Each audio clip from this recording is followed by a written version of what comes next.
All right, my dear friend Arthur. Now I got to ask you something. We are ankle deep. I just say ankle deep in 10 days of OTAs, and we have Heyward coming out, and this is all over the place. And he says it's a war of attrition. All I know is football's getting close when Big Cam is speaking to the press. Hey, without a doubt, man, it was always good to see Cam back in front of the camera, man, back in the building, right? In terms of just being the leader, the face of that defense, the captain of this team, definitely good to see. And he's absolutely right about it being a war of attrition. We know how offseason workouts go, man. You need this in terms of your skill development, in terms of your bonding and things like that.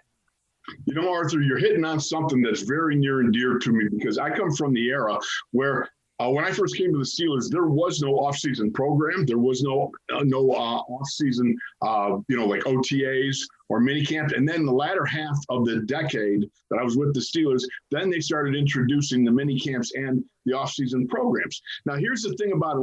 What I find is important because of the fact that football is a game. It's a multi-layered game, and you've got to prepare yourself on many levels. One is, the grinding weight training. Then becomes you got to give way to ballistic training where your outside forces are included. But your skill training is something that so many guys lack. Now, I give you, Tunchokin and myself, we used to train in the martial arts with some teachers in the area. William Lindsay Edwards III, otherwise fondly known as Sarge, okay? But here's the thing about it. We would bring in our pads, our jerseys, our helmets, we'd tape up our hands, and we would work live in many conditions that represented the actual playing conditions. So the only point I'm making is I like the idea that you've got the skills being worked there, and I understand what Cam's saying. You got to hold off from the attrition on the body. Yes, absolutely, because if you solely focus on physicality, year round, and especially during the springtime where you're getting ready to gear up for the season, all you're going to do is break your body down. You're never going to allow yourself time to fully recover from last season. When you think about a guy like Cam, who played a ton of snaps, and obviously what he's going to be going into another season of playing a ton of snaps. So it's important that you focus on different parts during the off season. And this is always that skill development time. You talked about doing martial arts. I did as well, man. I was a big Taekwondo guy. I did Pilates and yoga as well, just trying to find different things to help me specifically for football. Taekwondo. Now, you know what? Now, this is starting to make some sense because you had some nice moves when you were a pet. I remember when we first watched you up in camp, I'm joking, when you put together like 3 moves in a row. You went from one to the second to the third move in a row. And he goes, look at that, man. He's like butter. Okay, like butter going from one move to another, which is key. Now, you think about the combination of kickboxing and with the hands and the feet. Let me ask you, just because it just popped into my gourd, how important or how much would you credit development of that in your pass rushing skills? No, it was huge. In terms of hand-eye coordination, in terms of being more coordinated from a footwork standpoint, you talk about, man, when you're doing different kicks and things like that, you get put in some awkward situations, and it forces some of your smaller muscle groups to get better, to catch up with your bigger muscle groups, which ultimately helps with injury prevention, helps with flexibility, quick twitch, and things like that. So I was very strategic in terms of why I chose Taekwondo. And when you talk about just putting multiple moves together, my wrestlers are going to be able to appreciate this. I thought of pass rush as a chain wrestler, right? When you wrestle, you might take a shot initially, and the guy stops that. You can't stop then. You got to come up with something else. And if he stops that, okay, what's the next thing? You just have to continue to flow, and whatever resistance you meet, you find another alternative to that. So that was always my mindset when I would train, whether it was wrestling, Taekwondo, and then ultimately that is what carried over when I got on the football field, because I was thinking those same things. Because hand-to-hand combat and pass rush is very identical in terms of your job is to make sure this guy does not hit you as hard as he can. And trust me, he's trying to. So that's ultimately, the things that I was able to carry over and put it together in a successful way for me that worked. The other thing that Cam jumped out, and I love how you just laid that out there. That's excellent. Cam also talked about, and I was surprised he said, I didn't even know how to put together an off-season training. I'm thinking to myself, that's all we ever had for the first half of my career with the Steelers. And it was interesting to me. And also the fact that now everybody coming back and how important it seems to have been that Ben and Cam were both there on the first day. It seems to me that they're setting a tone about what they want to see. Yeah, not only are they setting the tone when you have Ben Roethlisberger, future Hall of Famer, Cam Heyward, all pro in his own right, when those guys are at OTAs, it sends a clear, concise, cohesive message to everybody in that organization, not just players. It lets you know that this is important. This time of OTAs, organized team activities, is significant because this isn't mandatory. And let's be real. Do you think Ben Roethlisberger and Cam Heyward are worried about making the team? No. So OTAs realistically isn't that important to them. But when you see them making it a priority, when you see them saying, hey, I could be training on my own and probably getting better work, but I'm going to be able to not only grow with my teammates, I'm also going to be able to help them grow with their skill development, because it's going to be certain things that Cam can see in Isaiah Buggs. It's going to be certain things that Cam's going to be able to see in a guy like Isaiah Loudermilk. And he's going to be able to tell them, hey, man, instead of having all your weight on your back foot, how about you transfer your weight to the front foot? It's going to help you be able to get off the ball faster. How about instead of, you having your head down, make it where you can see a little bit better. So now if it's a reach block, you're going to react to that faster and beat that guy to the steering wheel in terms of getting his hands to the chest, versus you playing catch up, you having to react because you were late because your eyes were bad. Those are the things that Cam being there, that Ben Roethlisberger being at OTAs are going to bring to the table. And it's something that you can't take for granted, because I've personally been in organizations, multiple organizations now, where that wasn't always a given, where your star players didn't necessarily show up. And it was, all right, a bunch of betas or number two in charge trying to be the leaders. And it isn't the same. It's not as conducive. It's not as productive. So to see guys like Ben and Cam making that a priority this offseason, and with it still being in the middle of a pandemic, man, you got to tip your cap to those guys. I think what you're hitting on is something I find so very fascinating, which I think the Steelers locker room and team has a rich history and tradition of, and that would be having, I would speak of this mentorship, and mentorship is a big thing. It's a huge thing. My son, Kyle Jacob, he, whether he was at West Point, whether he went as he was going through Ranger training, or whether when he was in a combat theater in Afghanistan, they had one thing, it was a battle buddy. Everybody's got to have a battle buddy. You got to have a man at your side, somebody, your wingman, you got to watch over each other, that sort of thing. Indeed. And it seems to me like in OTAs, in light of mentorship, you got to talk about the fact that you need a coaching buddy, because a guy like Cam Heyward alongside somebody like Loudermilk, that's got to be something that speaks to the young Loudermilk in a huge way, getting pointers from somebody like Cam Heyward. Oh, absolutely. We all, especially as veteran players, you would know who you're assigned to. Sometimes Coach Tom would tell you directly. Sometimes it was just process of elimination. You could just tell, well, this is the guy that doesn't have anyone from an older standpoint getting in his ear, teaching him the different things in terms of how to watch film, teaching him the different ways in terms of how to practice, how to take care of his body. But all of us get assigned a guy. And it just depends on how you respond to that. Because at times I've had it where multiple times I was, quote unquote, tasked with mentoring my future replacements, whether it was Anthony Chickalo, whether it was Bud Dupree, whether it was TJ Watt. But you have to be mature enough. You have to understand what the greater good is, what the need is. And you're still going to make sure that you're up to par. Cam is still going to make sure he's up to par. All of these guys make sure that they're up to par. But it's important to develop your younger guys, because that's how you can avoid having to rebuild, and you can just simply reload when you have that type of talent in-house. You think about when Cam Heyward took over. It wasn't a rebuild. It was a reload. You think about the guys that he was replacing. You think about the guys that Tua was replacing. Once Kiesel left, it wasn't a rebuild. No, Kiesel had made sure that those guys were ready. He made sure that those guys knew what they needed to do, and they knew what the expectation was. And that was ultimately why they were able to flourish and pick up the way that they did when they got those opportunities. That's the beautiful thing about it. It's handing that which was handed to you. Each one teach one, right? That's right. The great Sam Davis, John Colvin, they poured into me, and then I tried to in return give that to the next guy up. And that has always been the tradition of that Steeler franchise and the players' locker room. So that's very cool. So then, given all that, all right, we've got 10 days of OTAs. They're in, the second day of it. You've got a mini camp coming up. Give me three things defensively, and we'll ping pong, and you give me one, I'll give you one, and we'll go back and forth, and then we'll cover three things offensively that you'd like to see at the end of it before we get to camp. What do you think you'd like to see? So give me Arthur's first one. So the first thing I want to see is a contingency pass rush plan. If Alex Highsmith and company can't, weigh that same burden or be as productive as Bud Dupree was from a singular standpoint, right? And what I mean by that is this: Bud by himself was a double-digit sack guy. I'm not asking Alex Highsmith, Calvin Bundage, Cassius Marsh, any of those guys to be double-digit sack guys in 2021. But the group as a whole, those guys opposite TJ Watt, they need to be around 10 sacks total.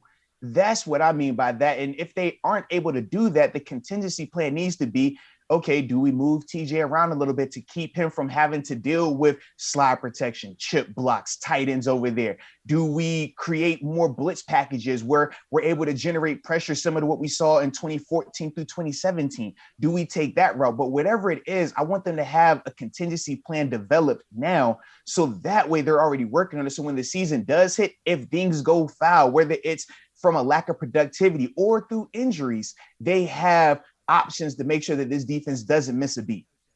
You are such a great mind. You're right alongside me, because one of my points was, and that should probably scare you more than it scares me. But the fact is, my notes right here in front of me says you got to get a fix on Alex Highsmith. You got to get a look-see at where he's at and his ability. Has it gone through a little bit of a transformation? Because you come in that second year, and believe you, with all the COVID stuff and everything, this has got to be a lot more comfortable, but you get comfortability. You're comfortable with your surroundings, with your role. You're comfortable being with the guys and everything. How much have you grown since last year? Because there is a strengthening process that occurs naturally. Your strength is a little bit more. So you come into camp, you're a little bit stronger after the year that you just had. And I was hoping that he got on the squats. You put that barbell on your back and you put man over his arm and you go up and down, and you eat beefcake and you take long naps on the couch and you get a little bit bigger and stronger. You know what I mean? So what's he done? How's he look? And indeed, the other thing about it is, who else starts to emerge to say, I can put my hand in that pass rushing pile. I can do something. Does a Quincy Roche out of nowhere, does he flash a little bit with a little bit of a quick step? Does the Bundage, does he do something? I mean, I don't know. I like what you're saying. Maybe somebody steps up. All right, that's a good point. So give me your second defensive point here. Okay, so the second thing I want to see happen during OTAs is over communication from the secondary. And what do I mean by over communication? A quiet defense is a dead defense. If you're not talking defensively, you're going to have miscommunication. You're going to have blown assignments. The quickest way to get beat in the NFL is missed tackles and missed assignments. Can't have it. So why is over communication so much of a priority? When you talk about the cornerback room, not the safeties, not Edmonds, not Minka, but that cornerback room is going through a mass overhaul. You're literally returning Joe Hayden and Cam Sutton, who had significant snaps, but outside of them, James Pierre, Justin Lane, Antoine Brooks, Trey Norwood, Mark Gilbert, Shakur Brown, none of these guys have played a significant amount of snaps. None of these guys have seen a significant amount of time at the NFL level. So it's going to be critical that you over communicate with those guys. Even if it's cover three, that guy has a deep third, communicate it with them, point. Make sure that we make eye contact with it, because that's going to help them. It's going to help them get caught up to speed. It's going to help them feel comfortable, because during OTAs, we can talk. During OTAs, you can hear me when I say, hey, we're going to check the cover three. Watch the zombie on the backside. Hey, backside corner, make sure you're ready to pull up on this 7 route. We can talk about that during OTAs because it's quiet. During the season, once these games start, that luxury goes out the window. I've been in Heinz Field at the Renegade Place. I could be standing directly next to you if you will not hear a word I said. So that's why you have to over communicate now. You learn each other's body language now, how you respond and act to each other now. So when that happens, when is November, when is December, and it's a critical play, these guys are already going to know what they're checking. These guys are already going to be on the same page and be able to execute whatever the assignment is seamlessly. But it starts in OTAs, and it starts with the over communication. This is where the greatness of you leaves me behind because my second Stop it. Listen to this. I got it written down here. Hey, let's welcome Devin Bush back. All right, there you go. Let's just be so glad Devin Bush is back and he's in the saddle. Yes, and he's out there. He's going to be able to practice, and he's going to be one of those guys that, again, people talked about him as the unicorn, and the unicorn was special. It's one of those guys that's gifted with those rare attributes that you can't find on very many other people walking on the planet here. And to have him back is going to increase, I think, the linebacking skill level, the overall defensive team skill level and ability is going to be huge. So I would say, you know what? I'm so happy. Devin Bush, welcome back, my friend. Give me number 3 on the defense. This is why I love you, Wolf. This is why we're always simpatico. The third thing on my list defensively, I said number 1, thank God Devin Bush is back. But number 2, a legit open competition opposite him. And what I mean by that is Vince, Robert Spillane, Buddy Johnson, Ulysses Gilbert. I want those 4 guys to legitimately battle it out. I don't want it to be where we're going to give Vince the lion's share of these reps. We're going to give Spillane the lion's share of these reps. If these guys emerge and they have earned those rights, we'll absolutely give it to them. But right now, we don't know who's the better of those 4. I mean, we talked about Vince. We know what he brings from an experience standpoint, from a physicality standpoint, but we also know where he's limited. We know with Spillane what he brings, but we also know that it's a lot more of a question mark around him just because the lack of productivity in terms of a 16, 17 game sample size. We saw it in a very, very small sample size. Buddy Johnson, very intriguing, fits the mold of a Vince, a little bit more athletic, but young. And then Ulysses Gilbert, the wild card of the bunch, but health has been the concern with him. I just want during this OTA period, those 4 guys to legit be able to battle it out, to legit be able to have a level playing field early on. Now, I'm not saying we keep this in OTA practice 8, 9, and 10, but early on, I want to see that. Early on, I want those guys to feel the pressure of having to beat another guy out. I know Vince can do it. Vince has done it his whole career. We know Spillane can do it to an extent, but I want to see when we put all those guys in there that are very similar, that bring different things to the table, but are very similar in terms of they aren't Devin Bush, right? They aren't the established guy. I want to see how they can emerge from that, because when you can come from competition like this, that's when you can really feel confident in that player being the starter. It wasn't handed to him. It wasn't, he had the upper hand. He had a handicap to make him be the front runner right here. No, none of those things are in play here. Just the best football player playing next to Devin Bush. That's what I want to see. All right, now I'm going to ask you about my point number 3, because I want to get your observation on it, because I like how you just laid that out, because it's kind of going to be simpatico, as you like to say, throwing a little Espanol in there, my friend, okay? It's going to be a little simpatico with who's going to check in at the 5-star Hilton resort that was vacated by Mike Hilton, right? Yes. Hilton is a guy that has got obviously ability on the inside there.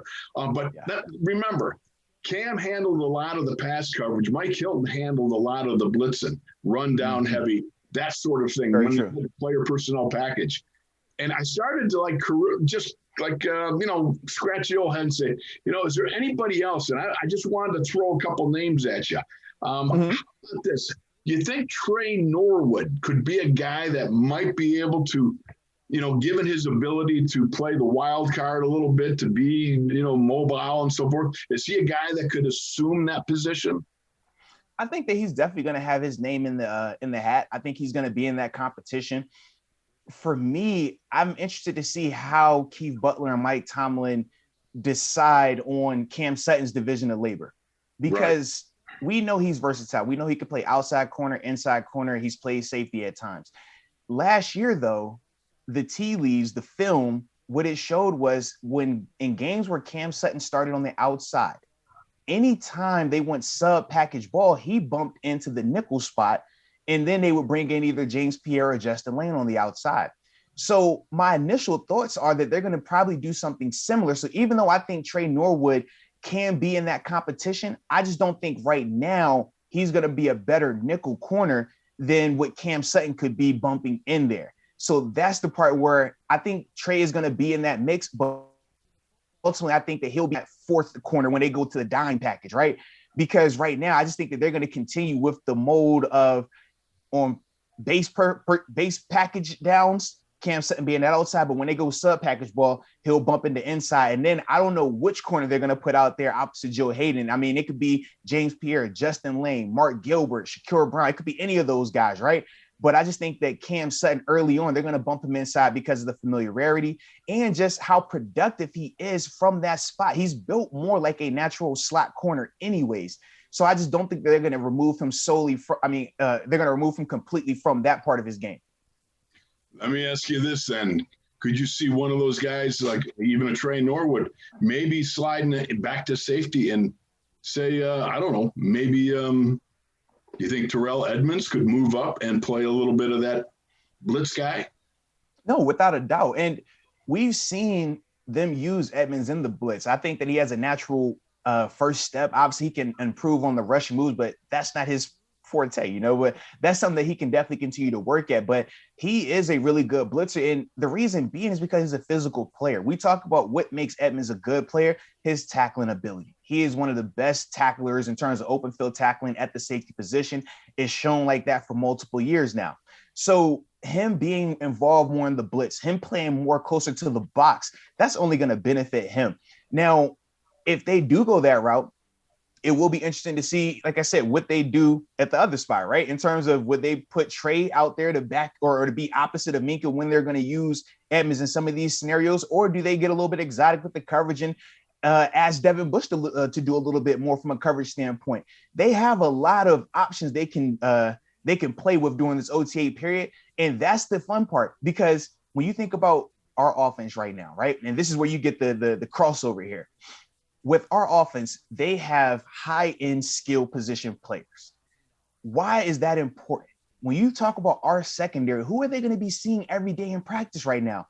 Those guys. So they're going to get legitimate opportunities to see if these guys can cover by themselves, or if they need to go to more of a blitz approach, or if they need to go to more of a zone coverage approach. Because with our receivers, our tight ends, and clearly our running back and Najee Harris, those are matchup nightmares. So if the defense can't handle it in practice, then you already know how they have to address it going forward. So that is the other beauty in terms of when you have talent on both sides of the field like that, how it's going to ultimately help these guys even more during this OTA period. I like it. That's a nice job. Let's flip it over since you brought up the offense. Let's flip it on. Oh, man. See, I was trying to stay on defense. I wanted to have 10 things on defense, 2 things on offense. I do not care about you offensive people, all right? You're the only one I like in touch, all right? Other than that, I don't like offensive people. Well, you know this, my friend. We have next week to go. So here we go. I'm going to lead off offensively, okay? Because the first thing we got to do is that I want to see at the end of all this, the OTAs, let's give the throw short, run long a nice, decent burial, okay? So, okay? Let's just let's dig a hole out there on the south side. It had its time. Just like clogs and 8-track tapes and leisure suit. I have a nice line leisure suit. There we go. Walkmans. There we go. We'll put it all back there, right? We're gonna bury all that on the south side, because I think we got to come back to getting a fists of fury type of approach. Offensive line leading the way. We got a nice balance, more of a balance running and passing. And I truly believe that the throw short, run long had its time. Hey, jumped out 11-0, but the more we got away from the rushing attack, and remember, in the first 5 games, the Steelers were still rushing at or near 100 yards a game. When you get away from that, then it became they could just sit back and have at it. So I look at let's get to it. Let's put a nice burial and bow on that. Yeah, so for me, man, I follow suit. I actually said that I want to see more creativity offensively, especially from a pre-snap standpoint, but still remain physical with your principles. Now, granted, you're not going to be able to fully go through the physical element because it is OTAs. And obviously with the new negotiated elements of that, a lot of the 11-on-11 contact, we're not going to see that. So that is the part where you talk about the benefits of a negotiation and how it worked out for the players. That part is true. But as a whole, the creativity from a pre-snap standpoint, remember you talked about those first 5 games. You talked about how during that time frame, they were either having a 100-yard rusher or collectively as a team going over 100 yards rushing. Then they got away from that. Week 6, 7, 8, and so forth, it started to become less creative. It started to become less multiple, more stagnant, more static in terms of no motion, aligned in what you're running. As a defender, we love that. As an offensive guy, though, you can't just line up and expect me to know the call as a defender and just think that you're just so big and bad, so much more man than I am that you're going to just dominate me. That's not going to happen consistently in the NFL. So I want to see more creativity, especially pre-snap. I think Matt Canada is going to be perfect for that, but have to maintain that physical principle. Now, the physical part, we'll get that in training camp, but still, that's something that we got to continue to talk about. Even when they're in the huddles, even though we know, hey, we're going to run this dive play. We can't really blow off the ball right now because we don't have pads on. Proper footwork, proper hand placement, though, right now. And just remember what it's going to be like come training camp. I think that is going to be one of the things I want to see this offseason for this offense. Excellent, young man. Excellent. I'll give you point number 2. And this coincides with what you're talking about, the hand placement, foot placement, and everything. And I know you can't get a whole lot of bang. You can't get any banging done, but you can rework this in individual. In individual period, you have the tools with the shields and so forth necessary. I want to retool the double team. Okay. Retool the double team. You've got to be able to get movement on that down man. There's nothing better if you're going to create a problem for that run-through backer than to be throwing a 300-pounder into the lap of that run-through backer. It ends all sorts of discussion about who's coming off because you ain't got to worry about it when you got a 300-pounder. Think about it, Arthur. Tell me you haven't had a 300-pounder come flying into you on the backside. You're saying you're supposed to be eating up the double team, not bringing it all on me, right? Listen, as an off-ball linebacker, you talk about one of the worst things you want to see.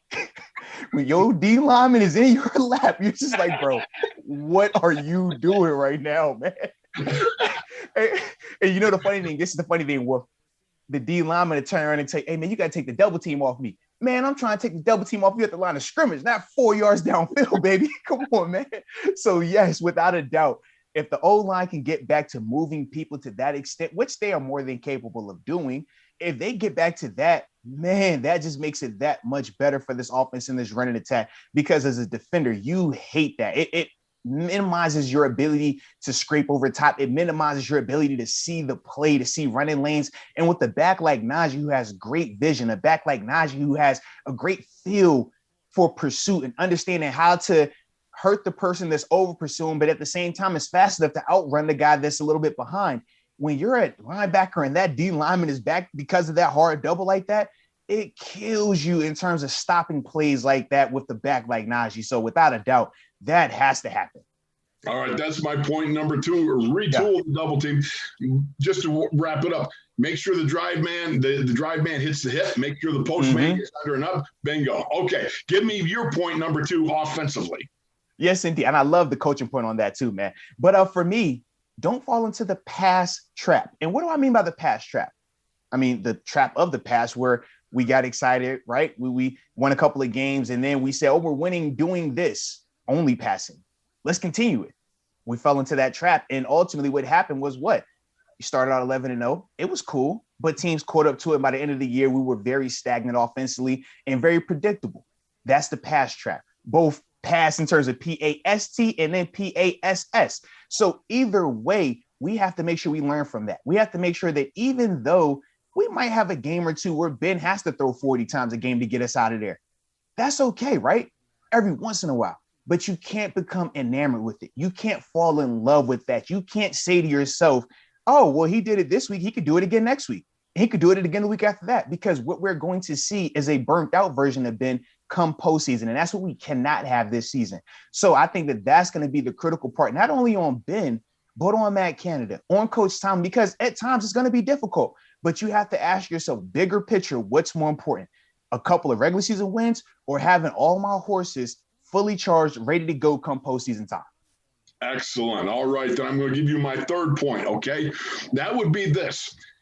I want to go after the 50-50 ball and make it more like 60-45 or 64. I'm sorry, I flunked math twice. You know how it goes. All right. I want to make the 50-50 ball closer to 60-40. There you go. Right. So I want to say, get back there, go back, throw the long ball. Let's throw it again. Let's test the hammy strength over the course of time. Now, I ain't talking about tomorrow, but down through as we get through the OTAs and the mini camp and so forth, 3-day mini camp, let's get James Washington out there. Stretch those hammies out. Let's get Chase Claypool. How's that Canadian bacon doing this year, baby? Let's go long ball. I think the more that you start to press that back end, and let's face it, when you're throwing the ball in 2.2 like you're talking about and you abandon the run, Arthur, you got those safeties creeping downhill. They're sniffing out the quick ins, the quick outs, all those different routes where they can get, feast on the crossing route guys. It's time to go long ball. It's time to get those safeties back up, put those safeties in conflict and make them have to choose between a couple of options there and get that long ball going. What say you? Hey, I love that. And shout out to the fact that we actually got a chance to see some of that, right? Everybody went crazy to throw it from Ben to Najee. Beautiful on the left sideline. I was like, okay, we're back. Stretch the field, baby. Let's get it. So without a doubt, I do agree with that. Now, my final point is this. I had a question actually before I got to my final point. When you were a rookie, do you remember your rookie salary? Because I know it was a long time ago. I know you played a long time in the league and everything like that, but do you remember the rookie salary that you had? Absolutely. I was a 5th round draft pick and I made $37,500 as my salary. Yeah. How about that? Yeah. That's wild. Yeah. And I remember my rookie salary as well, right? 6th round draft pick. I think I was around $300,000 for the year. I think the contract was 4 years. You can say, I mean, because it's on Google. I mean, you can find it, but it was still very, very, very, very, very, very humble, right? My man Najee just signed his deal, right? 4 years, 13 mil, fully guaranteed. I need this offense to run through Najee. I need us to get our money's worth with Najee. We know the value of running backs, and we know the people that feel that running backs in the first round doesn't make a lot of sense. Regardless of any of those opinions, 4 years, 13 mil, let's get our money's worth. This is a young kid who is ready to go. Use him. Don't shy away from him. Don't warm up to it. Don't try to, we want to have this 20 or 10, 12-year career. No. We are trying to use him and get as much out of him as possible because we know the shelf life on running backs. So let's maximize what he can do. Let's make sure that we are highlighting him in the running game, make sure we're getting him the ball in the pass game, and just ultimately let him be Najee. That's what I want to see as well. You couldn't have summed it up any better, young man. As always, it's great being with you, Arthur Moats. I will see you next week. Looking forward to it, baby. Yes, indeed. Go Steelers.